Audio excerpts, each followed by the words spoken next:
Let's see here. I'm gonna hit the start.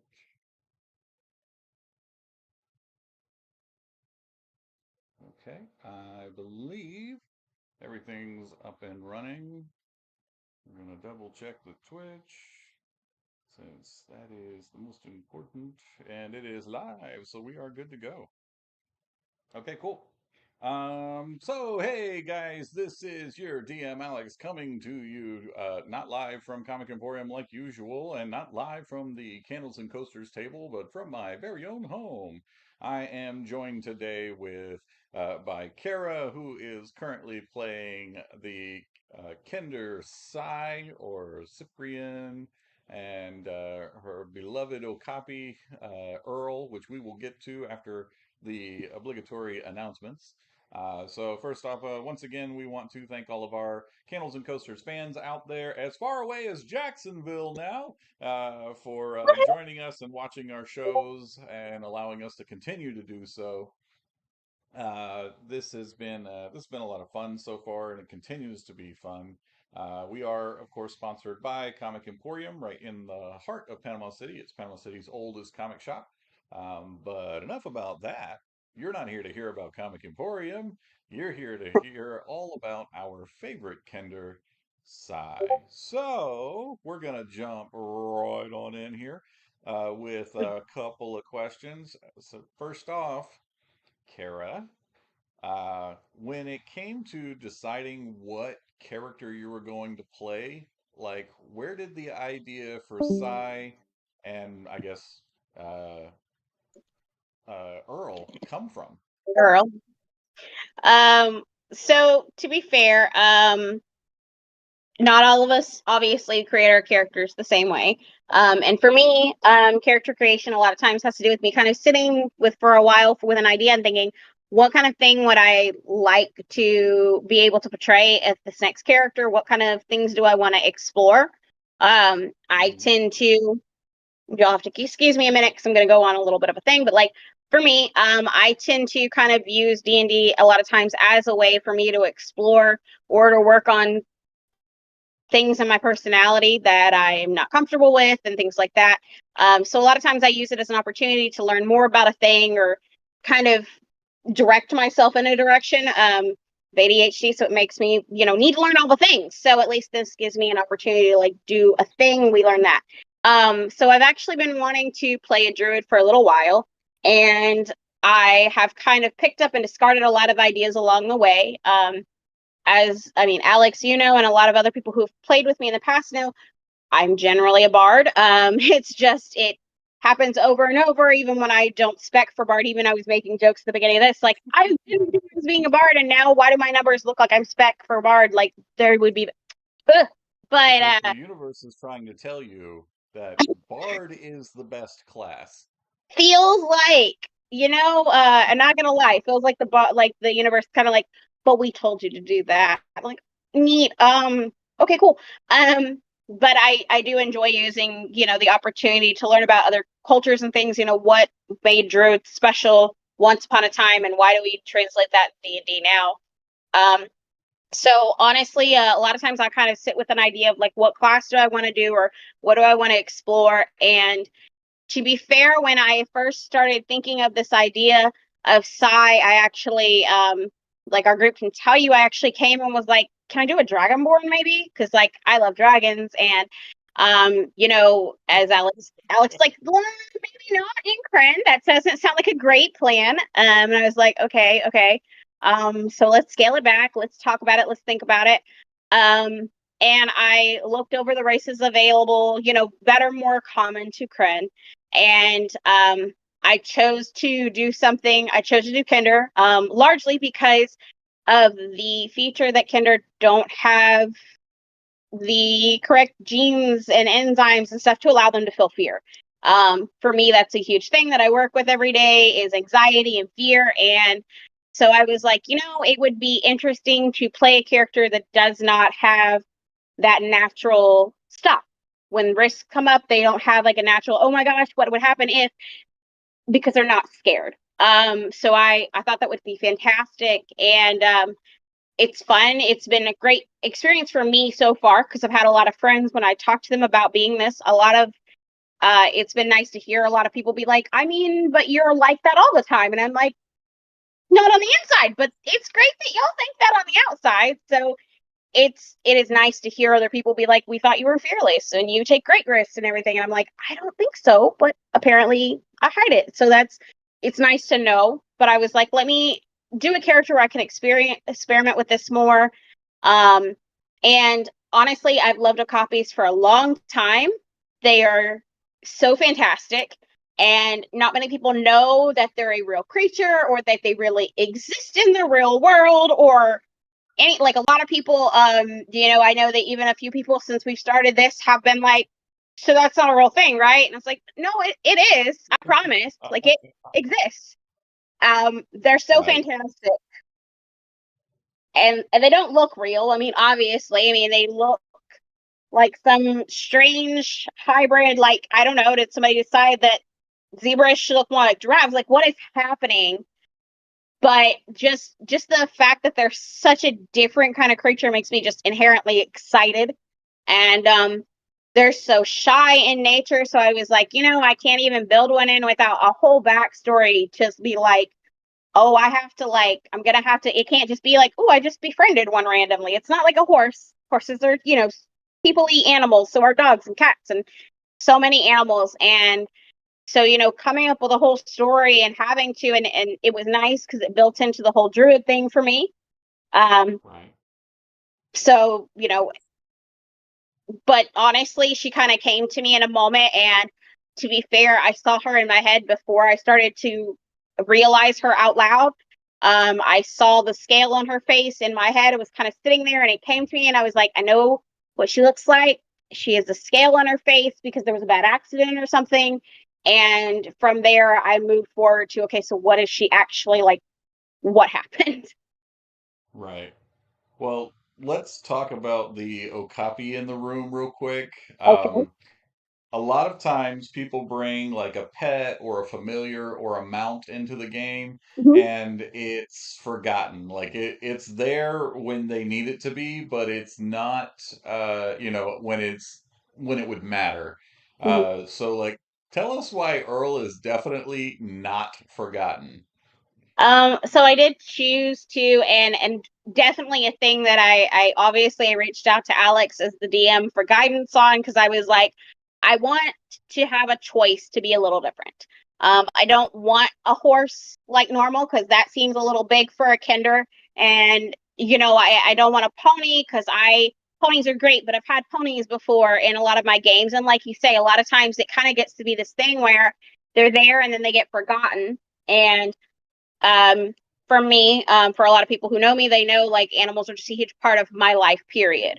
I have a dog and a cat, and I literally make it my business that if I forget my clients' names, I might do that, but normally I remember all of their animals' names. Like someone's like, hey, do you remember the client such and such? And I'm like, and they'll go, they have a dog. I'm like, I know the dog's name. I know who you're talking about. Like, it's just, I'm a very animal person. So getting to choose something that was very different, honestly, I kind of chose him in a way because this is just the part of me that's this way. And I was like, the fact that so many people don't know they're real and so many people don't realize that they're an endangered species, for me, made this a really neat opportunity for me to push this animal that people don't know about, to push this animal that is definitely endangered and, something that, and again, I know that seems kind of silly, like that's a whole side quest, but like for me, it was a really great opportunity to choose something different that won't just get forgotten. And I had a lot of people make jokes, and I'll be like, that Alex always kills our super fun animals. So just so you know that. That's Lies and actually how slander. Lies and slander. it is not, but that's fine.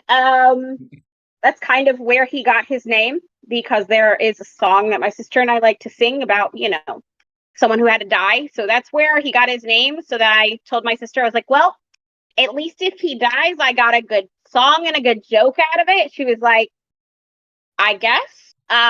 You just can't step away from that bard role, can you? Yeah, apparently. And we pulled, and to be fair, I was just looking for a name that meant something aligned to copper, just because I'm very much about fall and everything. And when I found cyprium, and maybe I'm not saying it the way it used to get said, but basically the original name for copper, and I was like, that's so fantastic. And there's nothing more adorable in my head than the fact that my copy and I, our names are Cy and Earl, and in my head, like it just looks like two people like literally walking down a dirt path, a la, Mayberry, like with fishing poles going fishing, and just the names sit together so well that I was like, that's clearly what it was meant to be. Obviously, obviously. So, okay, aside from Earl, we know Earl's your favorite, right? Like that's okay. That's fine. Earl's fabulous. Uh, but does Cy have a favorite party member? And why isn't it Astral? So to be fair, I don't know if Sai actually clocked that Astral like almost shot her, because the first That's time fair. she was faced away from him, and the second time was in the heat of a very close encounter battle. So I'm gonna be honest, she probably didn't, and she was in Panther form, so she's not seeing things the same way. Um, so honestly, So it Sai is. doesn't actually have any indication that there's a problem between them, other than the fact that for whatever reason we were still doing stuff, and then you know Astro was like, I gotta take a minute and do a thing, and I was like, oh gosh, like Sai would have been concerned about, kind of like, oh gosh. But actually, I this all of this animosity that we can see behind the site, like this is all this is all outside of character, that I know that I don't know in character. Sai has no idea Yet. yet, Yet. and it probably will come up. I'm not definitely, but being that we haven't had the chance to really get to know each other in game, we've spent a little time together. We've talked. Um, so far, obviously, Sai already knew Iggy a little bit from previously Igneous. Um, and she probably will end up calling him the more familiar Iggy. We've talked about that, and they already knew each other. They had, their guilds were near each other in city, whatever. Um, Probably her favorite person right now is Reverence. Reverence is so colorful and fantastic, and Agreed. for me, yeah, for Sai, it would feel like a kindred spirit. Like, oh my gosh, you have all of the colors, and you're excited about all the colors, and this just would be a very exciting person to be around for her. And I think she just thinks Durin needs close watching at this point. But Well, that yeah, there is definitely there's a lot of that. I wanted to bring that up. So there was a moment in the game, and I think Durin is definitely the subject of many discussions yeah, when it comes to party members here, because he's out there, right? Like he's yeah. definitely a fish out of water or a dwarf out of the mine, however you want to call it. Uh, but Psy and Reverence, I'm not sure who initiated. I think I'd have to go back to watch. But like Mm-hmm. when you realized Durin was missing, like Mm-hmm. who was the first one to be like, "Uh-oh, we need to go rescue the dwarf," or was it like? Because I don't remember, Um, and why? I You can't don't know him. I can't say for sure, outside of the moment of, not being able to look back at notes right this second, but I do believe Reverence is the first one who said, hey, we're missing a person. Um, to be fair, uh, I, Sai basically was very involved and watched a lot of the interaction between Frostwind and Durin before he became so deep into his cups. And kind of had been able to clock a lot of that, and she already had spent the whole day with Frostwind, so clearly had this idea of what Frostwind was looking for and aiming at. So So wait, were you saving Durin or were you saving Frostwind from Durin? I want to say I was saving Durin, honestly, but at the same time, I would rather Frostwind not make her choices that way. I would rather Frostwind. I mean, Dern might be a good choice for Frostwind at some point, maybe. Um, but right now, to be fair, what Cy would have seen is someone who is Frostwind is very naive. That would have been something Cy picked up on. She's from this smaller fishing village, and a lot of the interaction that she and I had proved that she doesn't have a lot of experience outside in the larger world, and she doesn't quite know about maybe all of the choices that might be available to her at this point, or maybe that she doesn't have to be. I'm going to go and throw it out there. Maybe she doesn't need to get married. Maybe she does, or maybe she wants to travel or whatever. And I mean, she has this fabulous little business where she makes these wind chimes, and she's a fabulous artisan. And so Well, she for Sai, was, but then she well, was until Igneous bought her out and he bought was her like, out, "All but right, she bye." said she does it every year. So Yeah. I assume that, it's something she does all year and then, stockpiles until the time. Um, so for Cy, having been that she moved from Kindermore and she lived in the city of Kren and she has all this experience with working as a druid and learning all of this from someone who kind of shuttered themselves in the way of the woods and grew up with alchemists, like she's a lot of experience with different things. And she wouldn't have, first of all, she doesn't want Frostwind to end up with the kind of black mark on her that could come onto her from society from just kind of taking a husband hostage, basically, maybe kidnapping somebody, as it were, or dwarf knifing. So Kindernapping. definitely, Yeah. honestly, there was a little bit of saving on both sides as far as Cy was concerned. Durn's great, but there was a little bit of, I need you to make sure that everybody is aware when we make choices and make sure you're happy with the choices. And you have an opportunity to get to know a person. And there was a little bit of Durn doesn't know what he's doing either. And I felt bad. Like there was a little bit of Cy being like, you just try to spit in people's hands to shake hands. You clearly have a lot of learning to do still, too. So there was a little bit Hmm. of saving on both sides, honestly. Well, that is definitely one of my favorite standout moments. But is that yours, or is there another one that comes to mind that when you think of, like, that's the first thing you think of? Um, I did enjoy that moment. If I were talking about moments when the party members like really awed me or really made me be like, "Oh, that's fabulous," um, I think that I would be the same, and a lot of people loving that moment where Dern first started talking about like, "Hey, life lessons, throw rocks." I was like, "Yes, fantastic, favorite life lesson ever." Putting that on a mug somewhere, that's fabulous. Oh Um, yes, so that that's should be a meme. yes. I think someone was working on that. So, but I feel like O'Leary was definitely working on that. yeah. So, absolutely should be. But I love that.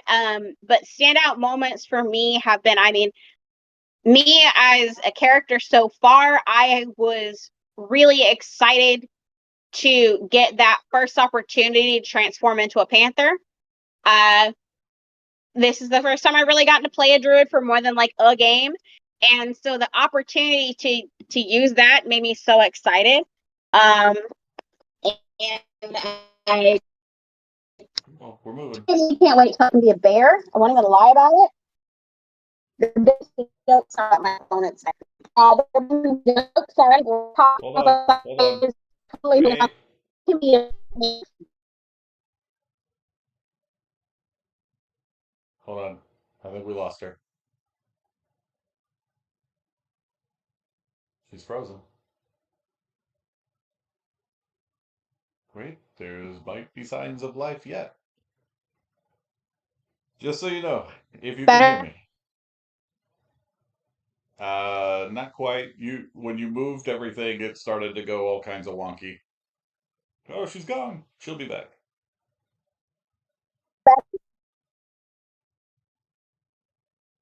All right, hold Oh, you know better.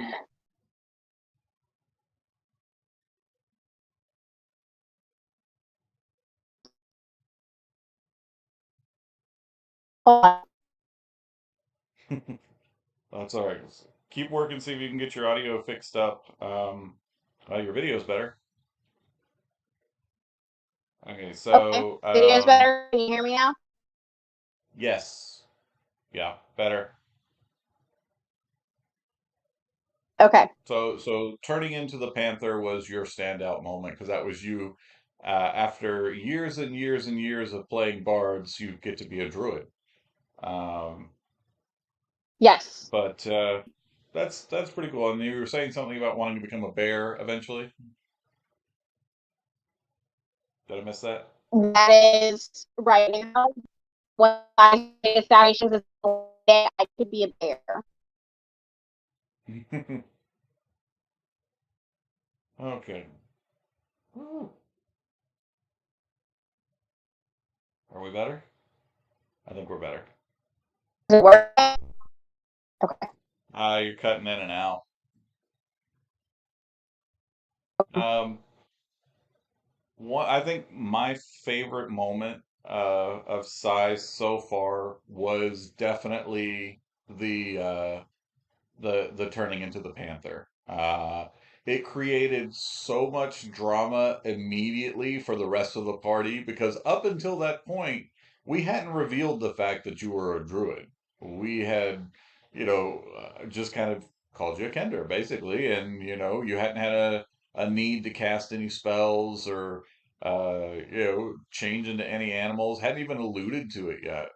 Even in your Ispin story, like your Ispin story, uh, didn't include anything about you being a druid or learning how to be a druid or anything like that.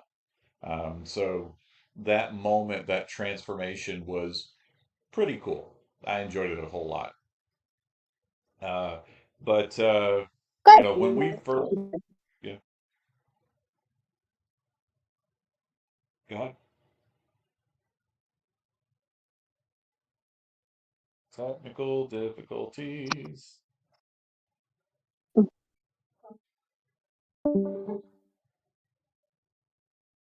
Bear with us, folks. We will get through it.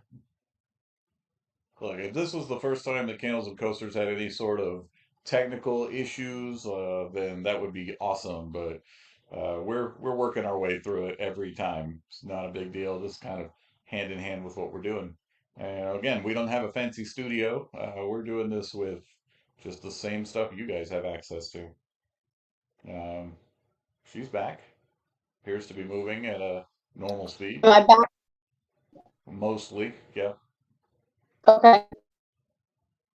So, when the idea of Candles and Coasters was first starting to be discussed with you guys, and this is after you had done, Mhm. several of the one shots, and then we were like brought you all in and told you, hey, this is what we're doing. You know, what was, or maybe still is, some of your like biggest concerns about doing this whole thing?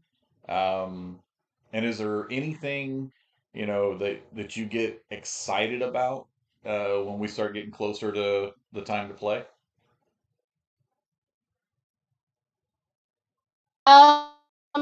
This concerns for me, and they might still do the same things. If I am such a hands-on player, um, people who have seen the show already will probably notice there's so many little like hotkeys in front of me.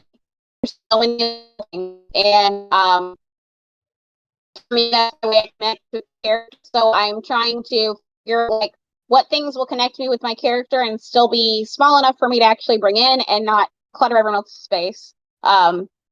Which I feel like almost seems like probably some people like kind of a silly thing, but at the same time, once you see how much space we only have on the table, and again, some people have played with me before have seen like I literally spread out. I've got, all of the stuff like books and everything because it's just how I connect with my characters. So I'm learning that. Um, and honestly, just the fear of knowing, to be fair, the fear, obviously, again, something I'm working on, of knowing it's on the internet and now it's forever. Not because I think I'll ever be ashamed of it, but because I'm a goober and who knows what I'll say in the moment and later be like, why would I say that? So like, but I do get excited. it's already sketched out literally in my planner, like, cause I got a planner, and every single Tuesday is blocked for candles and coasters. Cause even if we don't play, and even if there's not an interview going on or something, I still block the time. That way we can, whatever you need doing, I can be there to do it. And if not, I can work on my character. I sincerely anticipate the time. I won't lie to you guys. I forgot how much I truly love D&D as a game, because I hadn't played in like a year and a half, 2 years, and I came to a one shot. I wasn't going to play that. And I will keep brief, but I literally was not going to play that night. I showed up to this one shot, and I showed up with some other people because they were all going to hang out, and I actually just showed up to hang out. Some people that I don't see often were going to be at shop, and I was like, well, I'm just going to hang out with my friends and see them for a while, and then my game will be in a little while after that. And they didn't seem to have enough people for the one shot. And I was like, well, I'll just roll a character real quick. It won't take me but a minute. I'll just pull something from an old character. And I played that night, and I was like, oh my gosh, I forgot how much I love this. I forgot how much fun this gaming system is, and how much I love having access to all of the abilities as Arvid or whatever kind of person that I like, having extra things that are clear outside of my everyday person. Yeah. So Um, yeah, get really excited. But that's game period. because the game is awesome. The game is fun. Uh, Absolutely. all right. Let's see. I have another question for you, and then we will open it up to our public, and they can ask us some questions, or they can ask me some questions, whatever they like. Uh, I actually asked Astral this too. Um, Mm-hmm. like the concept of a live play, live stream D&D game is not new. Yeah. It's been done. It's still being done. I mean, it's a popular thing because there are a lot of people who are curious about the game. There are people who are taking the game and making it into more than what it looks like in the books. And for people who don't have the option to play either in person and they haven't yet found that platform where they can play online, the shows are out there for them. And there are some big names out there doing this. And Dungeons and Dragons in general has become a very popular thing. I think it's probably one of the world's most popular games because anybody can play this, and it has reached through, and it can actually, like it doesn't matter what your age is. It doesn't matter what your neurodivergence is. Like it's a game that kind of anybody can get into. And when we started doing this, like we said right off the bat that you know we're not these other streams. We can't be. We don't have Yeah. the tools that they do. We don't have the big drawing names, that they do. It's just us. It's a bunch of nerdy friends. Some of us didn't even know each other yet. That Yep. we're just hanging out and playing together. And some of us, this is the first time playing with other people. So like we haven't even played in one shots yet. Um, but with all of that Mm. said, like to you, what makes candles and coasters different, and why should people care and watch us? Um, I mean, different in that, like, yes, I definitely understand that a lot of other groups that are streaming or have streamed, a lot of times though, they are either groups that started with a lot of the ones that I watch, because I do watch a lot of stuff. It's either more of a podcast, or a lot of times there's more their channels maybe or something else, and they kind of reach into D&D, or kind of set something up, um, and or they have big names, like you said. There are huge names out there, and I think that there's something to be said not only for the big names playing, which is fantastic, and I absolutely love so much watching some of these huge names that we really respect as actors and stuff, like seeing them use their creative side, voice actors and everything, like using their creative side this way. I absolutely, deep within my soul, love this, and I've, we've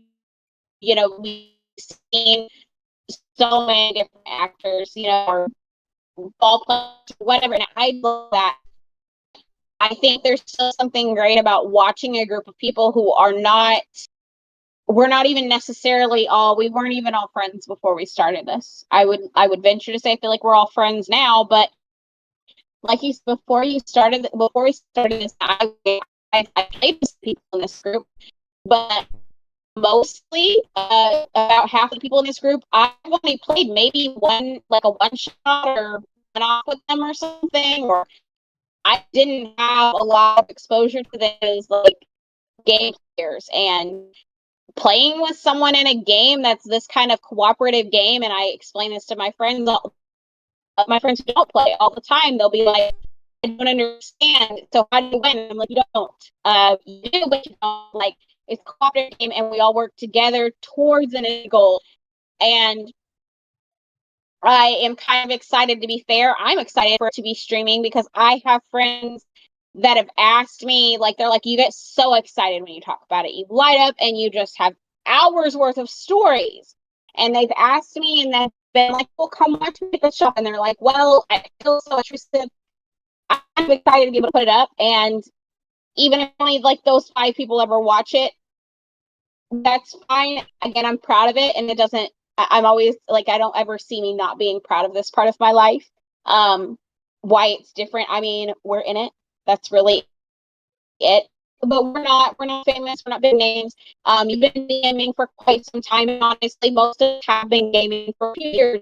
Like, we're not professional level. We're not pros, nothing like that.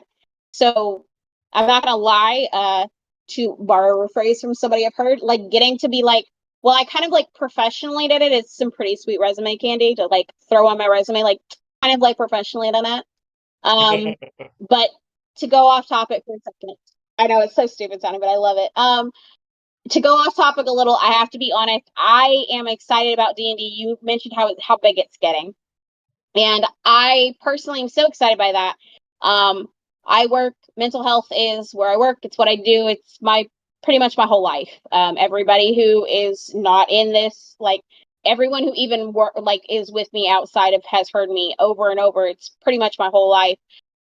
And I have watched myself and other people be able to grow so much working through a lot of the concerns we have, or a lot of our mental health issues. Like, you can use D&D sometimes so much to help you work through your interpersonal struggles and your interpersonal problems.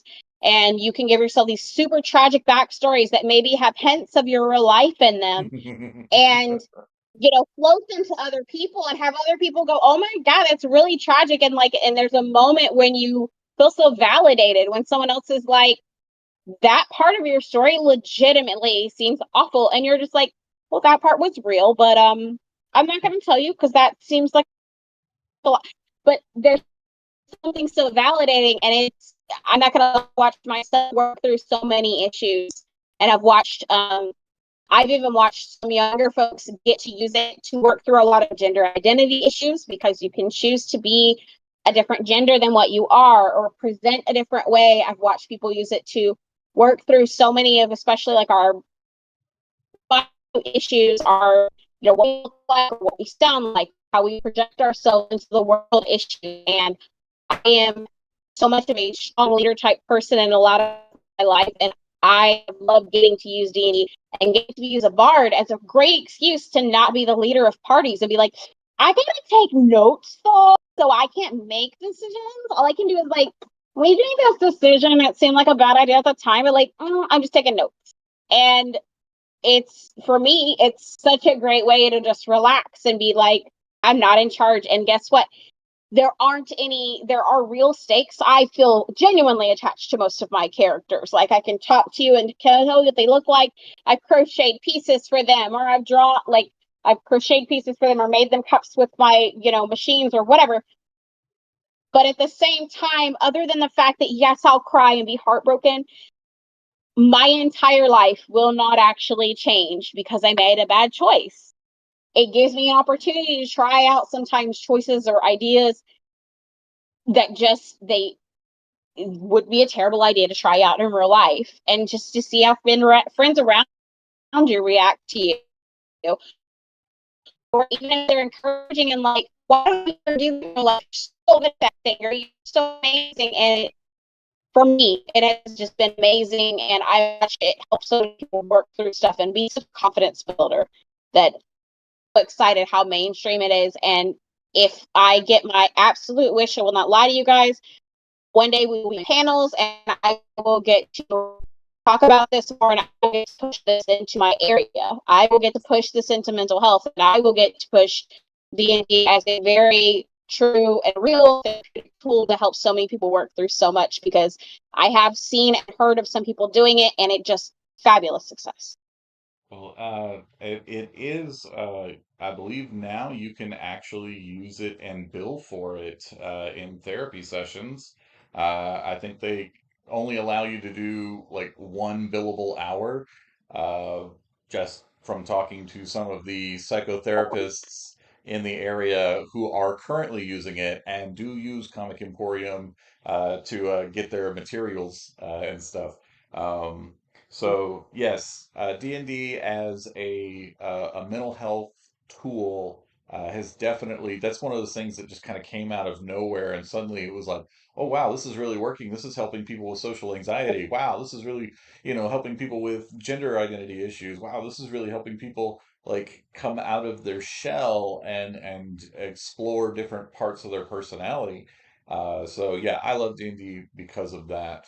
Um, and you mentioned that one of your things that you do when you're at the table is like you're always making stuff. And now Yeah. I know this because I got to see it in action. But how is Earl coming along? So, I don't have him next to me or show him to you, but I do have a he's quite large, so I'm going to have to make another one. Right now I do have a version of Earl I've crocheted. He still needs a little coloring, but he's every bit as big as my cat right now, so that's a little big for the table. So making another one of them, and maybe it'll be smaller, but I will absolutely bring him to probably to the next game. I will show him off to everyone You at the should. very least at the beginning of game. Yes, yes, you should. And then of I course will have next to. you'll have to do a Roderick because we need Of that course, fabulous horse. All of right, course. cool. So we've only got a couple of minutes left here. I do want to open it up to our public here and see does anybody have any questions for myself or for Cy?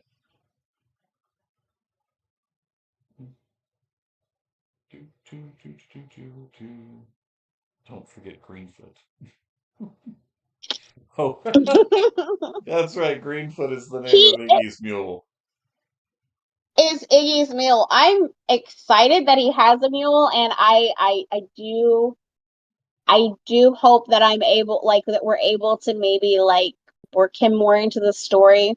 Feel almost sad for him sometimes. And like, poor thing is like such a side character right now. Just a poor little pack mule, and they're so neat. They're such great creatures. I feel like Igneous wants Greenfoot to be a side character. I know, but well, and I try to respect everyone's choices, but you know. Okay, I got a question. This one, Mhm. so does Sai want to eventually be able to turn into an Okapi? I think that would be one of the most fabulous things that she ever could imagine. She is not dreamed quite that big yet. I'm not gonna lie to you. In her mind, like right now, a bear is the highest she's dreamed. Okapis are just so intricate. There's so much happening. Panther, bear, Okapi. Got it. Yes. And does Sai actually talk to Earl like in Okapi? And what does Earl sound like?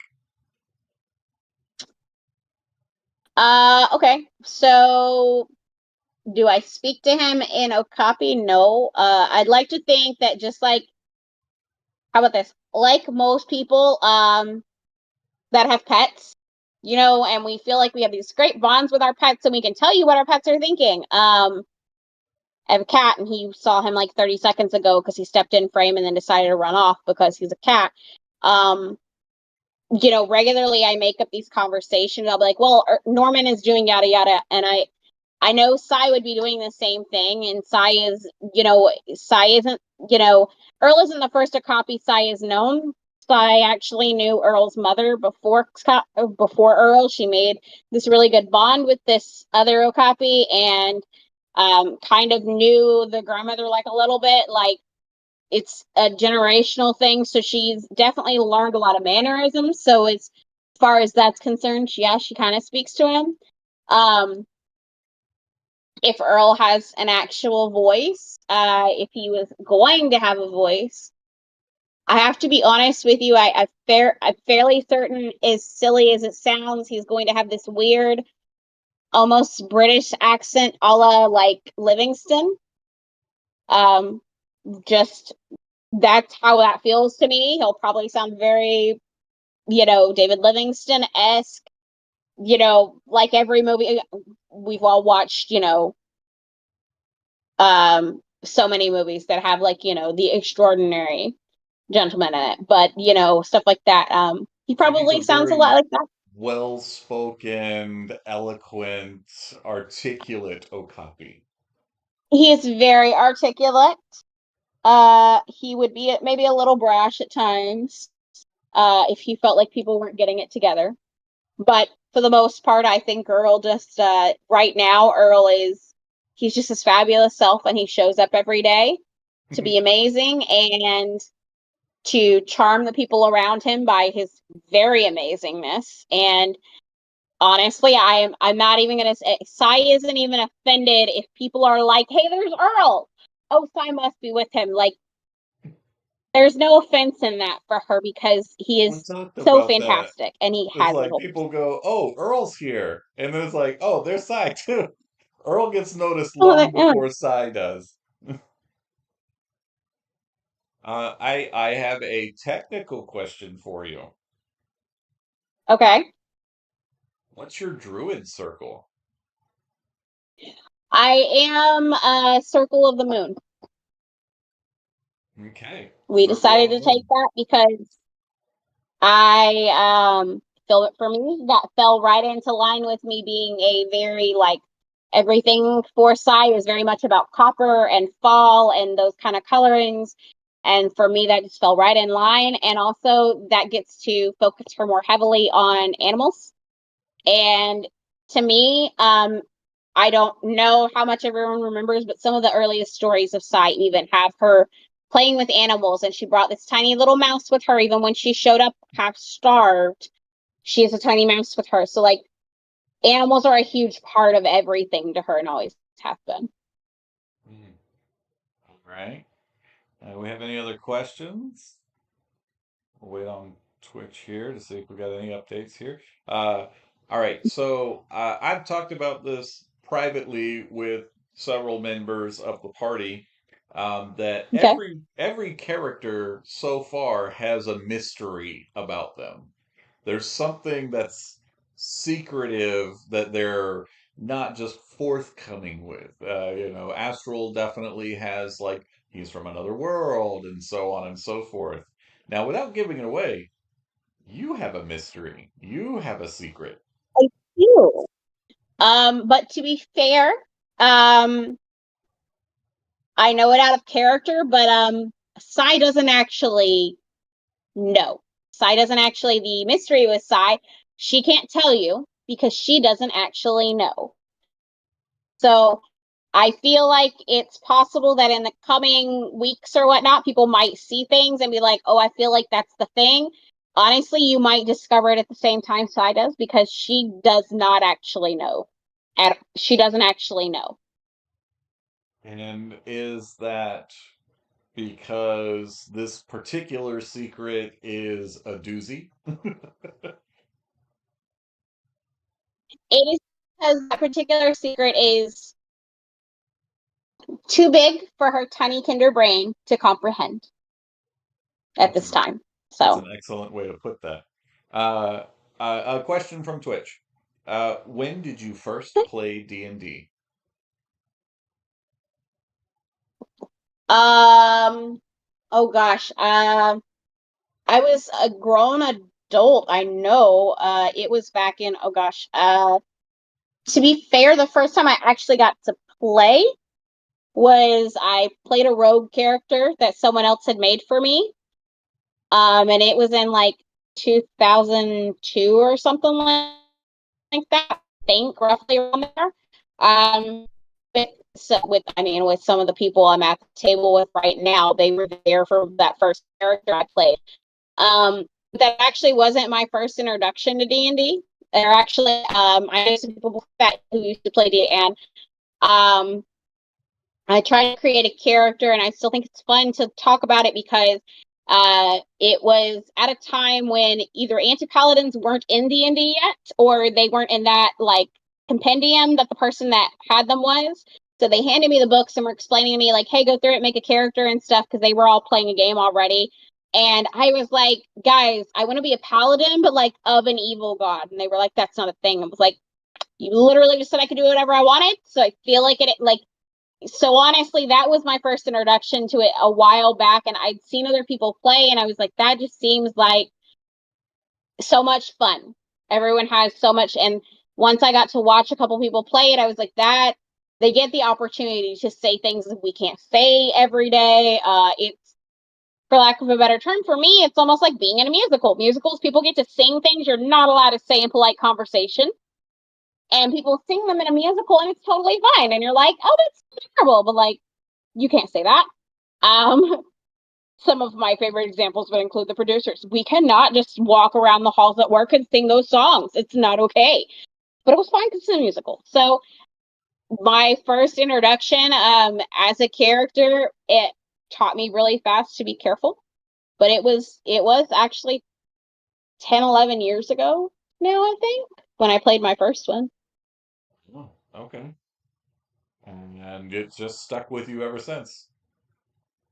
I honestly, thank goodness, like I have been able to be a part of a group that has pretty much stuck together. And even with the unfortunate events of Hurricane Michael, and it fractured our group for a moment, um, it scattered us. And I'm not gonna lie, like for a minute there, like I remember all of us just like having these moments where we were just jonesing really bad. Like, dude, we can't see each other, we can't talk, we can't game. Like, what is happening? And we ended up, getting together at least on like Roll20 or something, and like not the same as doing it in person, but if at least helped. But like I am very blessed to be part of a fantastic group of people. And we have worked, and even as a group, I mean, just of normal friends, you all have to work through stuff. You have moments when someone falls out of the group for a little while, they need to work on their self, they need to go to school, they this or that, the other. Um, They get COVID. somebody came back COVID, all of the good things.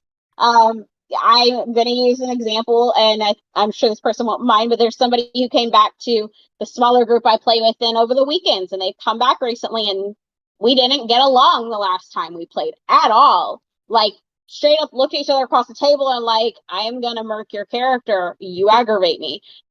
And now they're back and they have grown a lot. I've grown a lot, and we're different people. And I'm like, I know why I didn't get along with this person, but we get along really well now. To be fair, it helps when we both work on ourselves. So we're both not terrible.